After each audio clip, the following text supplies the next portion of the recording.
ऐसे महापुरुष के जन्म दिवस के अवसर पर उनकी चर्चा को, उनकी कथा को, उनकी जीवनी को हम लोग सुनने के लिए आए हैं, जिनका जीवन अमर हो गया।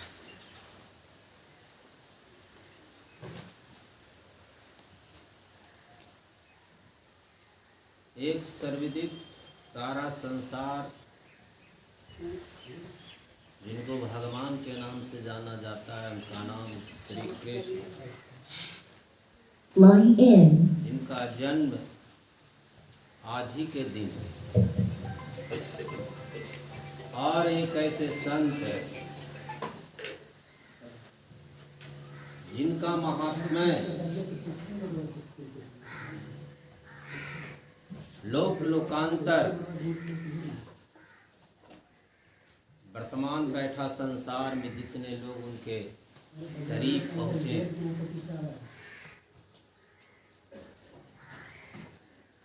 उन्होंने अपने जीवन को शांतिमय बना करके सत्संग की शक्तियों को अपने जीवन में उतारा।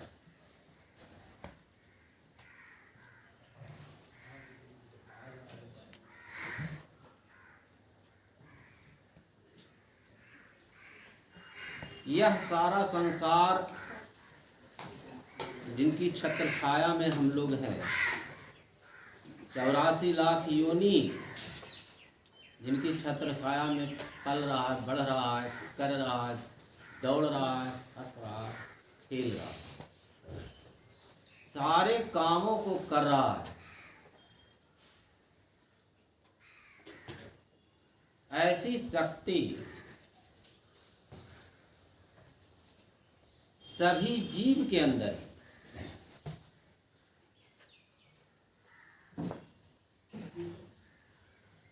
जीव अपनी शक्तियों को भूल गया है। कबीर साहब कहते हैं, जब ते भूला आप को तभी भया खरा। माने जब से जीव अपनी शक्तियों को भूल गया,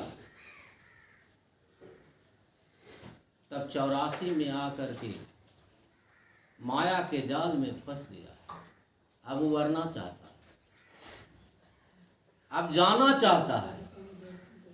तो कहा जाता है, गिरना आसान है, चढ़ना मुश्किल। किसी भी वस्तु को जब हम ब्रह्मांड की ओर फेंकते हैं, तब कितना भी तेज रफ्तार से फेंकते हैं तो उसका रफ्तार धीमी हो जाती है, लेकिन जो गिरने की रफ्तार है उससे दोगुनी हो जाती है।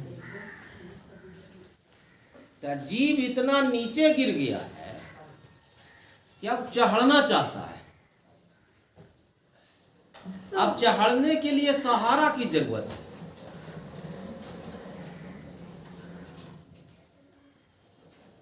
जिनकी जीवनी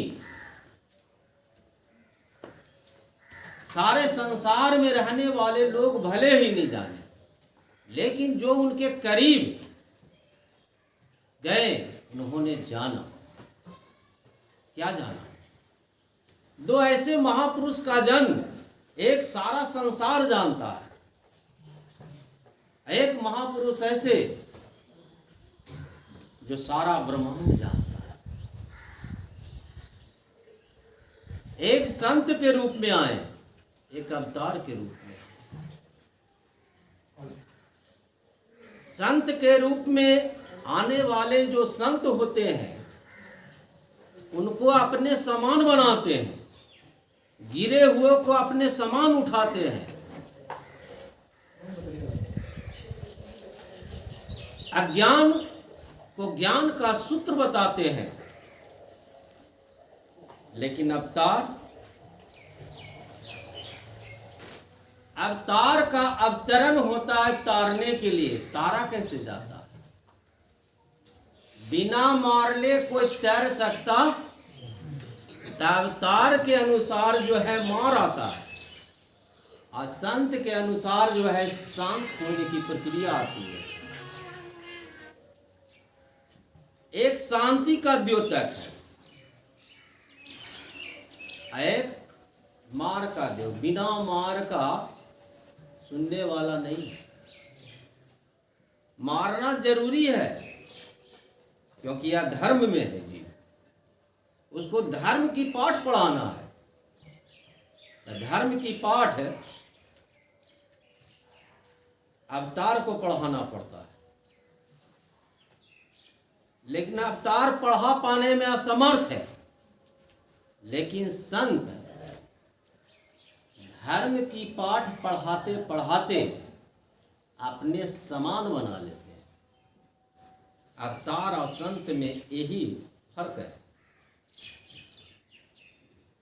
कृष्ण अपने समान योद्धा नहीं बना सके।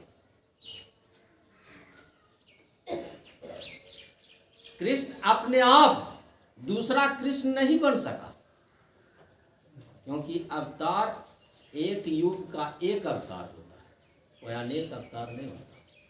लेकिन संत अनेक अवतार लेकर के आते हैं।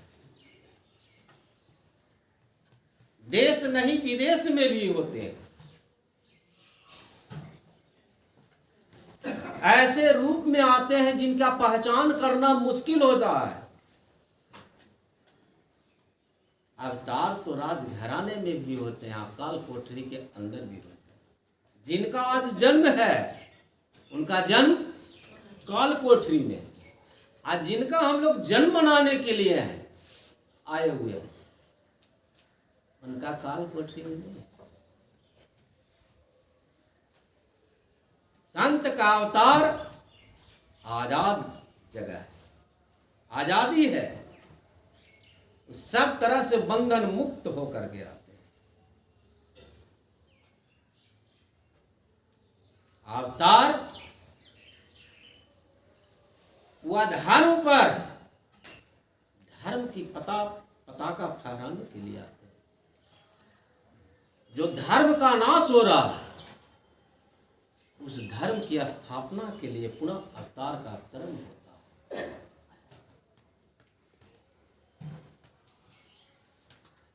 तो हमारा जीवन एक संत के समान हो, हमारा जीवन एक शांति पथ से गुजरे, हमारे हृदय में कभी अशांति ना होवे, इस प्रेरणा से प्रेरित होकर के हम लोग सत्संग का सहारा लिए। क्यों भाई? कि मैं शांत रहूं। सत्संग सिखाता शांत होने के लिए, न कि अशांत होने के लिए। अशांत में वैमनस्यता है, व्याकुलता है, व्याविचारी है, लेकिन शांति में आनंद है।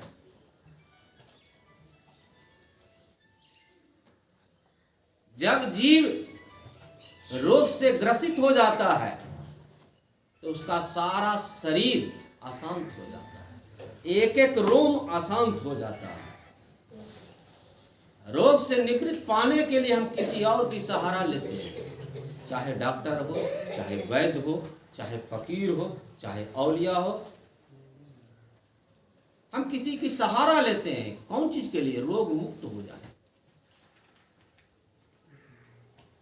तो शरीर का रोग डॉक्टर दूर कर सकता है, लेकिन मन का रोग डॉक्टर के बस की बात नहीं। गुरुदेव कहते थे सब चीज की दवा मिलती है, लेकिन मानस रोग की दवा मिलती नहीं। यह सत्संग मानस रोग की ही दवा प्रदान करता है, जो टैबलेट में नहीं होता है, जो अर्क में नहीं होता है, जो गोली में नहीं होता है। क्या चीज में होता है? तो उनकी बोली में होती है, उनके शब्द में होता है।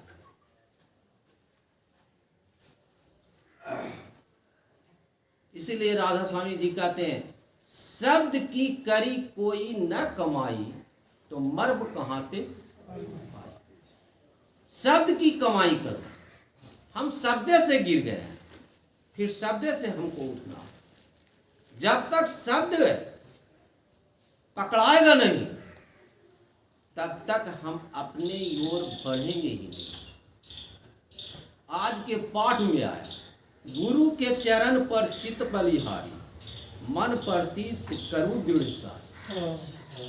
गुरु के चरण पर सबसे पहले तो गुरु को हमको समझना पड़ेगा, तब ना उस पर विश्वास किया जाएगा। जब तक हम गुरु को समझेंगे नहीं, तब तक उस पर चित्त हमारा एकाग्र हो जाए, चित्त अस्थिर हो जाए, ऐसी बात कहां से होगी? हमको गुरु को समझना पड़ेगा। अब गुरु को समझने के लिए हमारे पास कोई ज्ञान नहीं है, क्या किया जाए? हम लोग जैसा सोचते हैं वैसा देखते नहीं है, और जैसा देखते हैं वैसा मिलता नहीं है, जैसा सोचते हैं वैसा होता नहीं है, और जैसा होता है वैसी हमारे अंदर क्रिया नहीं प्रकट होती है।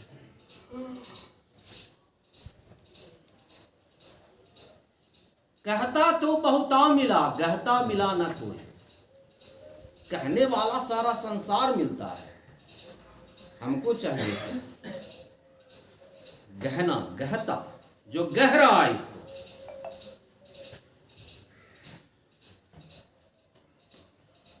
जो गहने वाला है वही गहना बना सकता है, वही गहना पहना सकता है। जो गहा ही नहीं, उसके पास जाने से कुछ मिलता भी नहीं। स्वामी विवेकानंद एक ऐसे महापुरुष हुए जिन्होंने कोशिश नहीं किया, कोशिश भरपूर किया। कैसा कोशिश भरपूर किया? उन्होंने जीवन को उस पर समर्पित कर दिया, ईश्वर की खोज। मठ में गए, मंदिर में गए, गुरुद्वारा गए, उत्तर नहीं मिलता था। जिस प्रश्न की बेचैनी जीव के अंदर हो और उसका उत्तर ना मिले तो क्या होगा? वो आप बिल्कुल जो है टूट करके जो है अपने स्थान से हट करके एकांत हो जाना पसंद करेगा कि अब इसका उत्तर कहीं मिलने वाला नहीं है। जब सब तरह से जीव टूट जाता है, तब एक शक्ति उसके अंदर सामने प्रकट होती है, जो उस प्रश्न का उत्तर देने वाला होता है।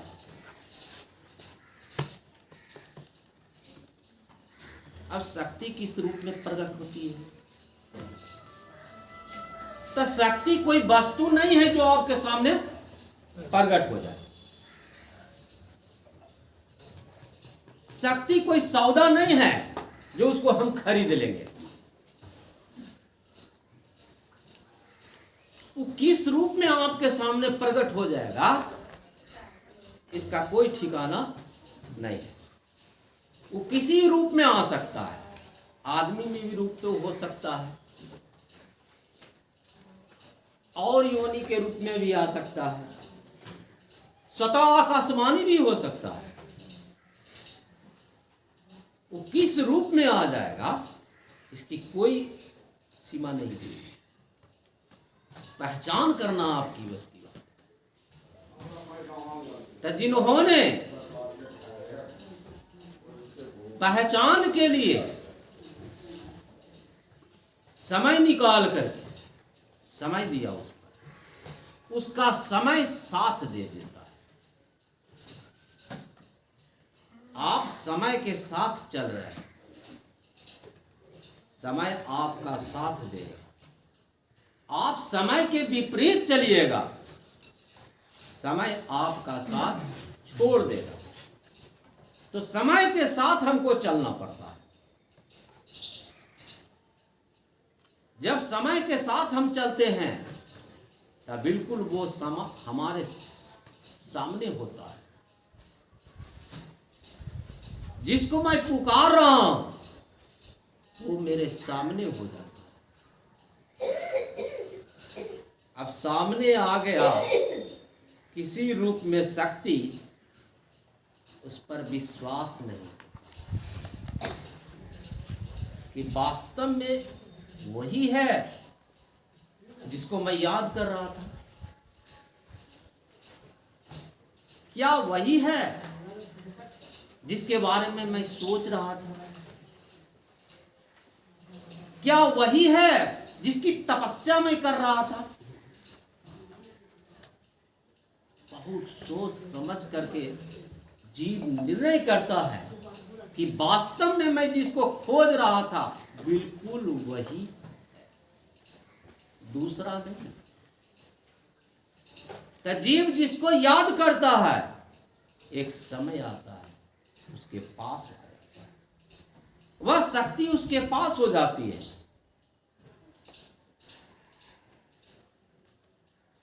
हम शक्ति की उपासना करते हैं। हम शक्ति की उपासना करने के लिए विचार करते हैं, शक्ति को पहचानते ही नहीं। जिसकी हम पहचान करते ही नहीं है, हमको पहचान करने आता ही नहीं है, उसकी उपासना कैसे कीजिए? मंदिर में जाते हैं पूजा करने के लिए, पूजा किस विधि किया जाए इसकी पहचान नहीं आती है।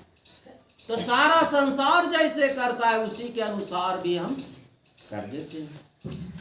तो सारा संसार माने हम दूसरे जैसा कर रहा उसके अनुसार ही हम कर रहे हैं।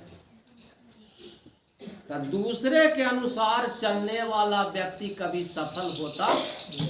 जो अपने अनुसार चलता है जीवन में वही सफलता का पान प्राप्त करता है। जो अपने अनुसार चलता है, दूसरे के अनुसार नहीं। जैसे हम गुरु के अनुसार अपने जीवन बनाने के लिए उठ चला, क्या करना पड़ेगा? सबसे पहले गुरु पर विश्वास करना पड़ेगा। जब तक गुरु पर विश्वास नहीं होगी तो उनके वचनों पर भी आपका विश्वास होगा नहीं। जैसे स्वामी जी महाराज व्यक्तिगत सुसंग क्या करते थे, लेकिन आम लोग कहें कि गुरुदेव आम सत्संग जारी किया जाए। यह व्यक्तिगत तो ठीक है था, लेकिन नहीं, अब आम सत्संग जारी किया जाए। कि ना जी, आम सत्संग जारी करना साधारण बात नहीं है। क्यों? कि सब मेरी बात को सुनेगा नहीं। अगर सुन भी लिया तो विश्वास करेगा नहीं। अगर विश्वास भी कर लिया तो वह आगे बढ़ेगा नहीं। अगर आगे भी बढ़ गया तो वरण करेगा नहीं।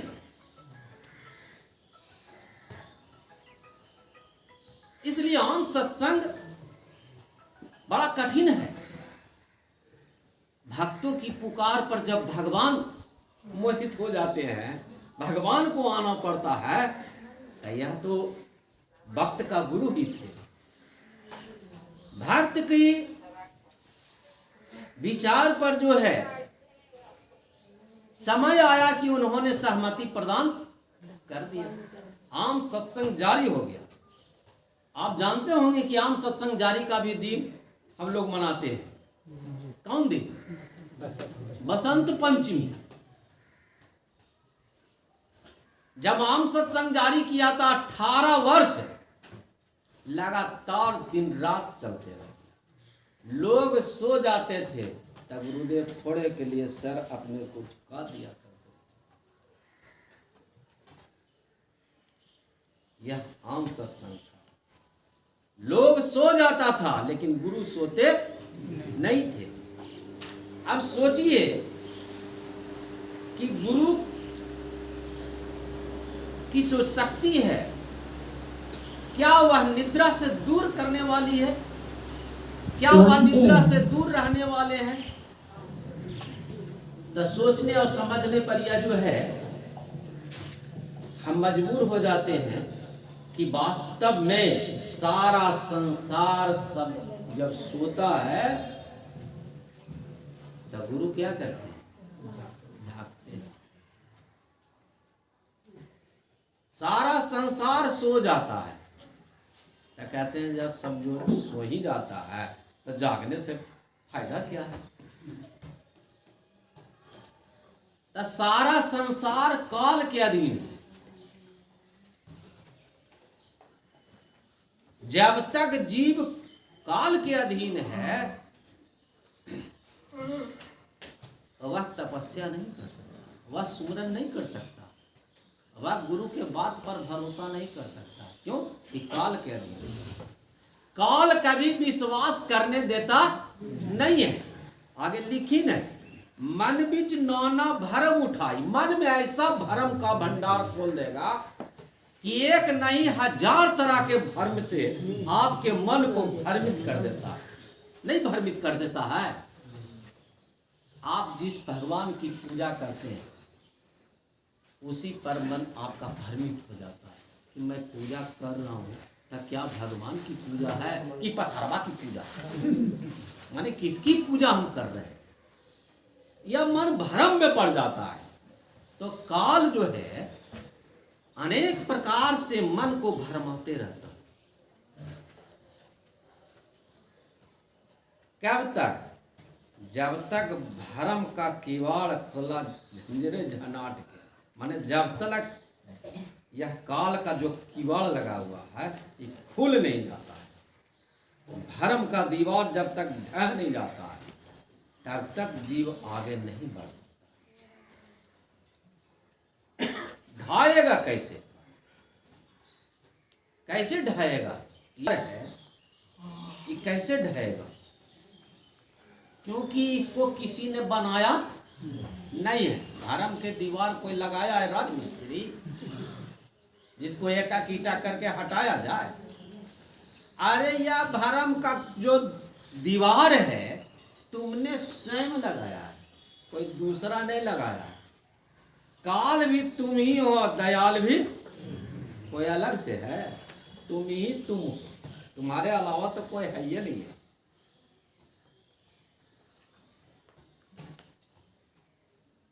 बहुत सारे उपदेशी हैं, 4 लोग उपदेश लेने के लिए आए हैं। इनसे अगर प्रश्न होगा कि आप उपदेश क्यों लेने आए, तो जवाब देके चारों लोग 4 तरह से दे। बोलो बउआ, उपदेश लेने इसलिए अच्छा लगता है, इसलिए उपदेश चाहिए आपको।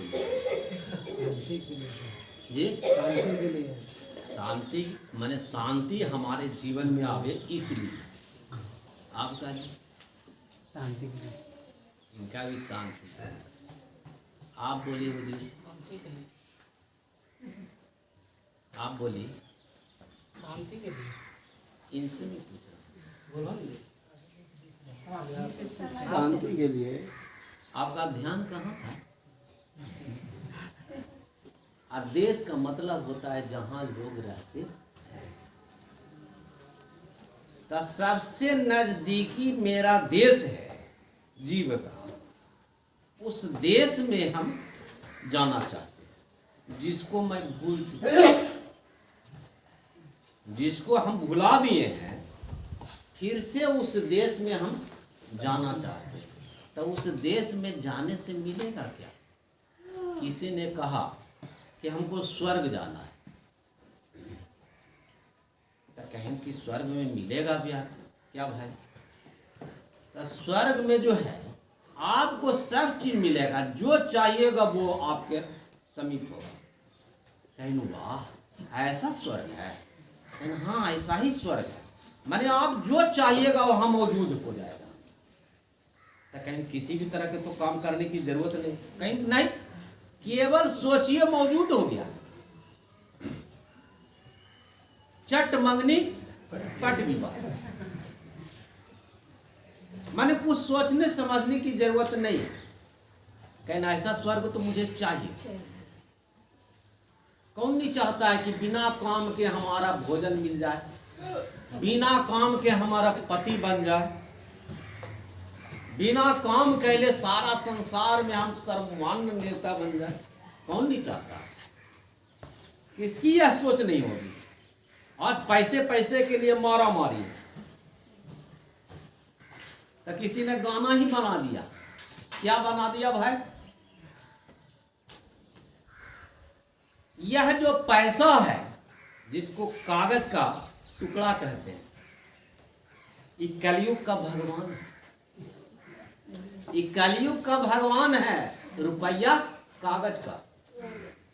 ये कलयुग का भगवान है क्योंकि इसकी पूजा सारा संसार करता है, इसके लिए मार काट हो जाता है। होता है कि नहीं होता? सबके पीछे एक चीज, एक मात्र रुपया। तो कलयुग कहाँ बैठा हुआ है? उसी के ढेर पर बैठा हुआ है, उसी के ढेर पर बैठा हुआ है। हम शांति चाहते हैं, क्या करना पड़ेगा?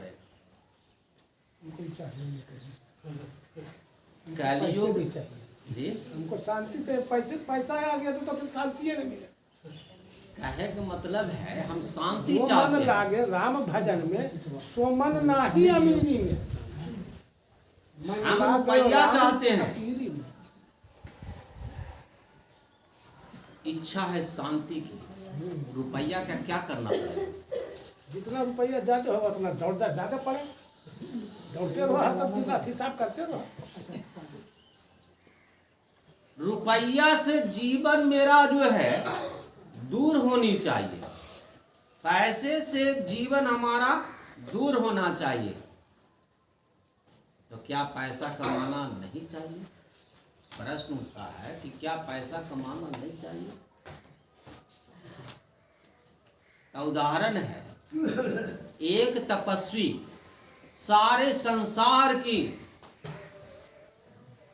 परिस्थितियों से निवृत्त पाने के लिए तपस्या के लिए चले गए कहाँ? जंगल। अब वहां तपस्या में बैठा हुआ है, मन क्या कर रहा है? शरीर है तपस्या रत, मन, हमारा मन जिस चीज को मैं त्याग करके आया था, मन हमारा वही दौड़ रहा है। कबीर साहब ने कहा, कर्मे तो माला फिरे, जी फुरे मुख माय, और मनुआ तो चौदिशी फिरे। यह तो सुमरन। हम वहां जाकर के तपस्यारत हैं। यह मन को जो है, जो व्यवस्था करनी चाहिए था, हमने तन की व्यवस्था कर दिया।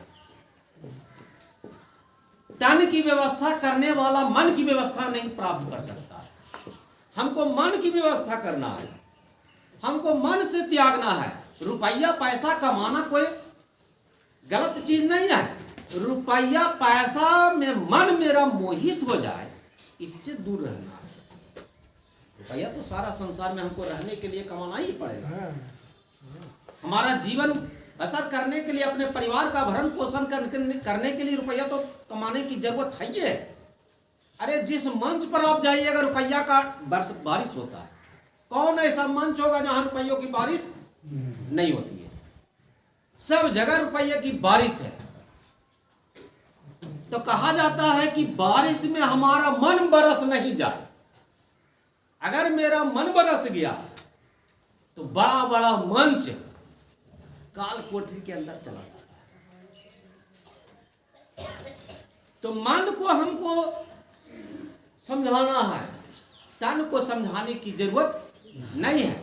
मन समझ जाएगा तो तन को तो स्वतः मन के अधीनस्थ हुआ है, वो तो समझ, वो जैसे कहेगा वैसे ही चलेगा। मन कहता है तब आए हैं, मन नहीं कहता तब आते ही नहीं। क्या जरूरत था? घर में रहते पैसा कमाते, क्या जरूरत था? लेकिन मन मजबूर हुआ कि नहीं हमको जाना चाहिए, इसलिए आप तब मन की शांति, परमात्मा की प्राप्ति होगी। मन की शांति के लिए हम हजारों हजार वर्ष तपस्यारत रहते हैं, फिर भी मन शांत नहीं होता।